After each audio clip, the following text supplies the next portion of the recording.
Hello sailors, this is the Dodgykebaab and I've played a lot of Warmane's Wrath of the Lich King ×1 rate realm Lordaeron. In fact, I've played this much. But why am I making a Warmane Lordaeron video now? Well, I've played this realm for a long time. As I said, I've got a lot of slash played under my belt, and as you can tell, I've seen a lot of this content. To be clear, I've only just started the North End content, as up until now, I've been clearing the vanilla, then the Burning Crusade content. But if anyone was qualified to talk about Lordaeron and what the pros and cons of this realm are, it's me. So that's what I'm going to do. But not just that. We're going to take a really deep dive into this realm and cover every aspect of it. From population, dungeons and raids, to the website and the hardware driving this realm. This is Lordaeron from Warmane.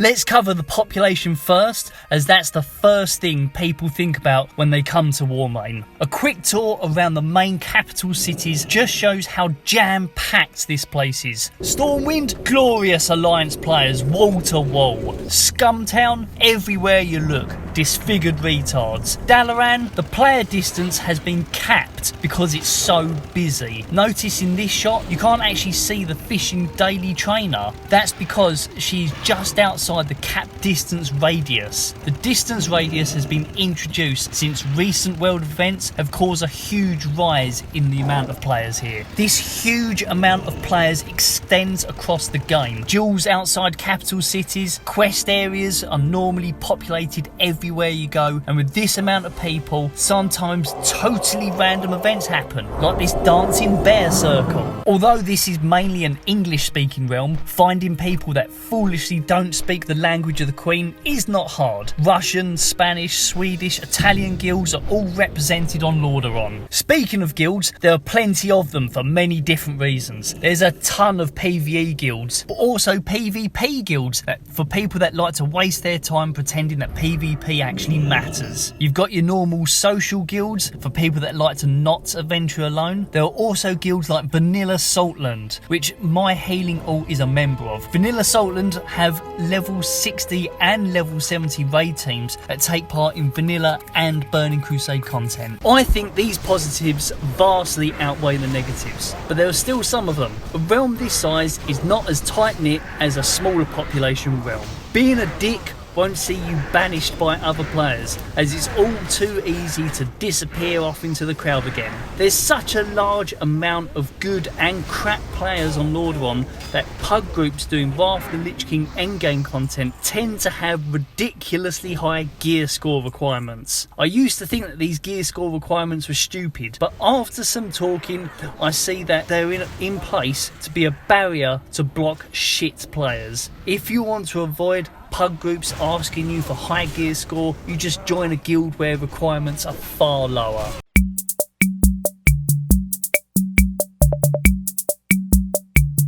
Now let's move on to general world gameplay. Warmane do quite large regular updates to improve the realm. You are looking at the latest changelog, and as you can see, it's pretty comprehensive. So by and large, all your spells and abilities work as they should. Things like pathfinding are pretty good, mobs will follow you properly and not run through walls. They also follow the blizzard pathing rules and will jump over fences to get to you. Things like charge are mostly okay and work as intended 90% of the time, but it is possible to break it if you really try. If you do, you'll fall through the floor and die. World scripting is very good. Things like the guards walking around in Valiant's Keep is Blizz-like. NPCs in Stormwind will walk around and talk. The Forsaken Courier is guarded by his bodyguards and they walk along their scripted path in the Highlands. And the inhabitants of Dalaran, like the Warp Huntress, will walk around, she'll go check her mail, and she'll go off to the blacksmiths, then on to somewhere else. Although I'm doubtful some rare mobs actually appear in the Outland.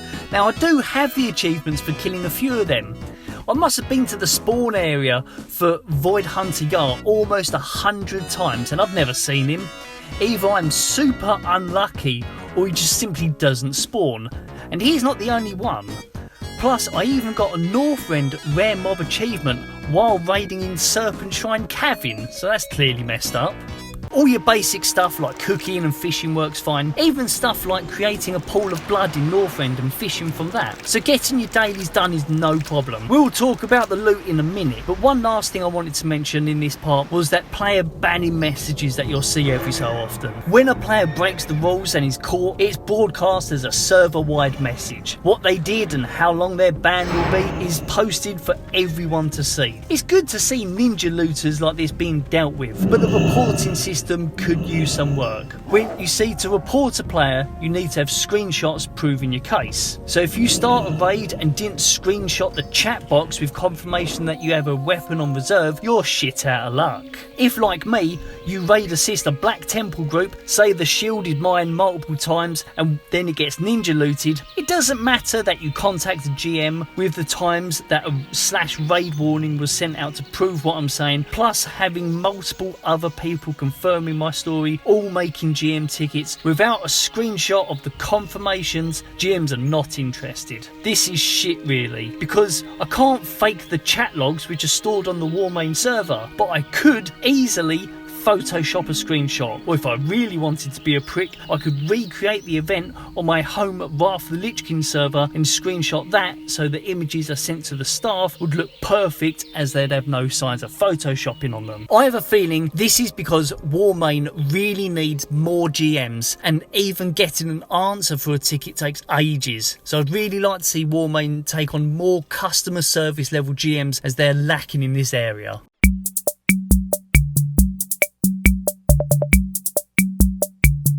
A large bulk of this game is the questing. I've done over 2,500 of the things, and I've got the lore master of the Eastern Kingdoms, Kalimdor and Outland. Right now, I've begun my journey through the Wrath of the Lich King content. As I did the vanilla and TBC stuff, broken quests were very rare. It was a very good experience. Scripted quests were scripted. The attack in Stormwind, which was an old benchmark of mine, is fine here, but more obscure quests like the missing diplomat in Wetlands, where the guy tries to sneak out the tavern and outside you need to fight him and a friend that spawn, or even the part of the same quest chain which is in Stormwind's Old Town. You need to fight Stonefist and he spawns a couple of Old Town thugs. After the fight they have a quick chat and then they despawn. Like I said, I've only just begun on the Northrend content, but so far things like the Bell quest objects have worked and spawned quest NPCs, the Bell warlocks can be captured, and the scripting around taking them back to the base works fine. I've noticed some minor issues though. In the quest where you simply run to the Farshire bell tower and ring the bell,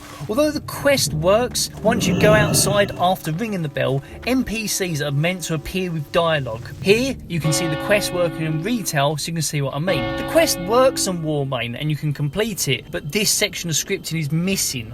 Another thing I noticed was in the quest called Fruits of Our Labour, where you release a minecart and it just stays still. Again, this doesn't stop you from handing the quest in, but in retail the minecart is supposed to rumble on down the track. I know these are minor things, and in no way are they going to prevent you from getting the Northrend Lore Master, but they are things I've noticed, so it's worth bringing them up, I think. Yes. The only real issue I've had with questing on Lordaeron is the fishing and cooking daily quest rewards. They were bugged for fucking ages and would not drop the lager or cake recipes. I covered this in my last Project 70 video, where I said this: the cake recipe from the cooking daily and the lager from the fishing daily have had their drop rates reduced from 2% to something like 0.2%. I know this because Malako and the staff let me know when I asked what was going on with it. I've done a fuck ton of TBC daily quests, but to try and increase my chances, I've also been doing the Dalaran cooking and fishing quests, because the same hard to get recipes drop from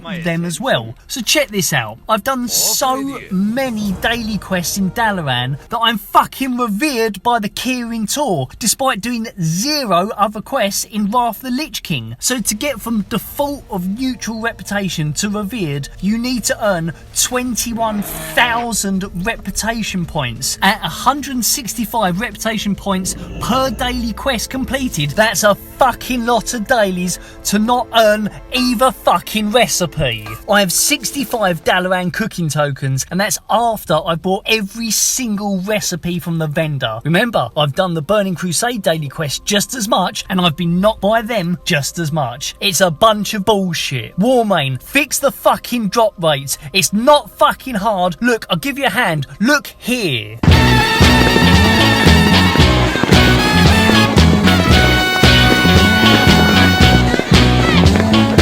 Right.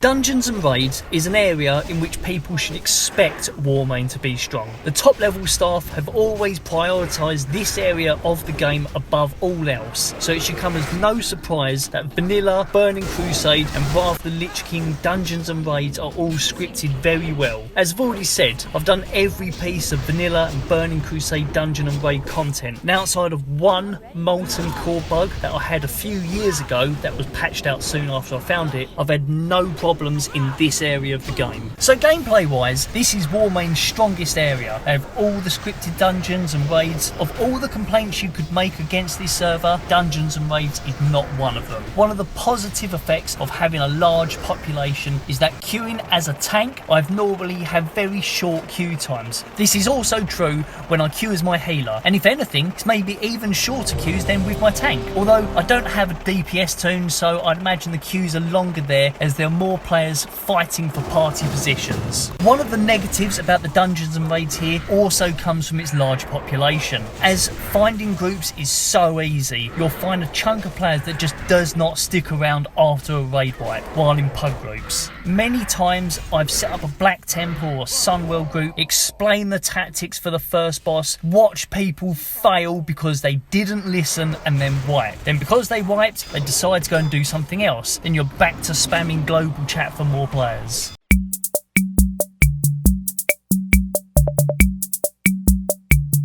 If you're the sort of clown that does PvP instead of playing the proper game, then Lordaeron offers a huge PvP experience. Not only are there a ton of people on this realm doing PvP matches at all levels, but Lordaeron and Warmane's other Wrath of the Lich King realm, Icecrown, are linked via cross-realm PvP battlegrounds. You can tell from what realm players are if they're from Icecrown because they have a little asterisk by their name, and it says so in the player tooltip. Warmane also has a system enabled called solo queue, so if you want to do some 3v3 arena, you can queue up by yourself and the system will match you with other virgins looking to do the same content.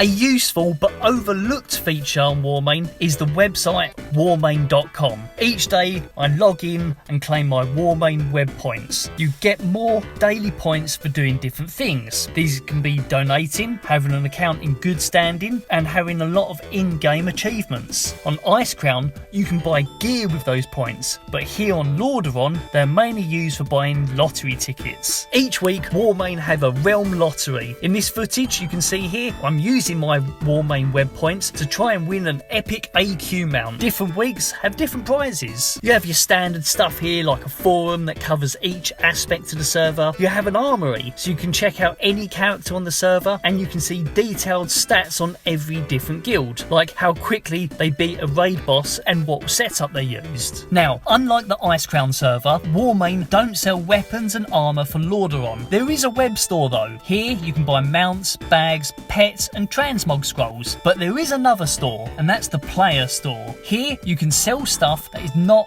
bind on pickup to other players. Now, why would you do this instead of sticking it on the in-game auction house? Well, here things are bought and paid for in Warmane coins, so you could spend those coins that you earn on new mounts in the normal store. So in a roundabout sort of way, you are trading unwanted stuff for stuff you do want. To be brutal, there is next to nothing in the way of armour and weapons on the player store. People really use it as a way to sell excess gold. because you can also sell your in-game gold to other players for Warmane coins. Here is where Warmane kill off the Chinese gold sellers. You see, there will always be people who buy gold. I personally don't know who these people are, but I'm sure they exist. Anyway, this is the way to stop the Chinese gold bots. It only uses gold already in the economy, and Warmane can actually control it. Now, you might fall on the side that this is wrong and shouldn't happen at all, or you think that it's going to happen anyway and this is the best way to keep it under control. It's a very Marmite issue.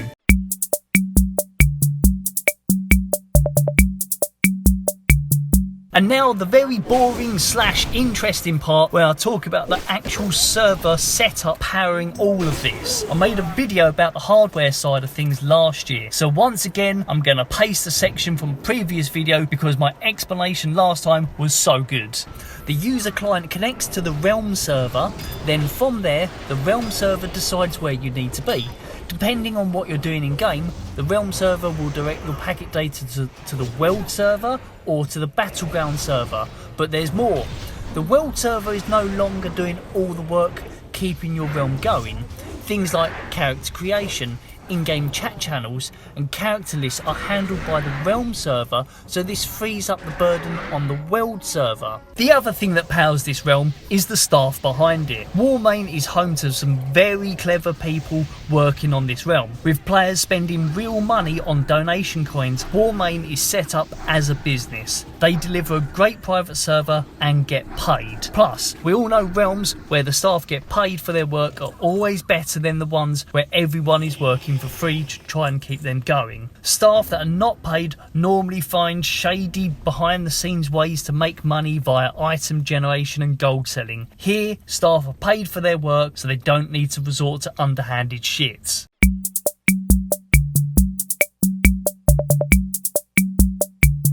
So when you look at it as a whole, is Lordaeron from Warmane a good realm to play on? Personally, I think it's better than good. It's brilliant. I wouldn't main there otherwise, and it wouldn't be the largest private server around. The positives of Warmane by far outweigh any negatives. It's well made, it's professionally run, it's stable, and it's proved that it's sticking around. At the end of the day, Lordaeron from Warmane is a ×1 rate Wrath the Lich King realm that should generally be described as not having paid to win. It has great scripting and is going to be here for a long time. Those should be the boxes that every player wants to tick when deciding what private server to play on. Right, that's it. That.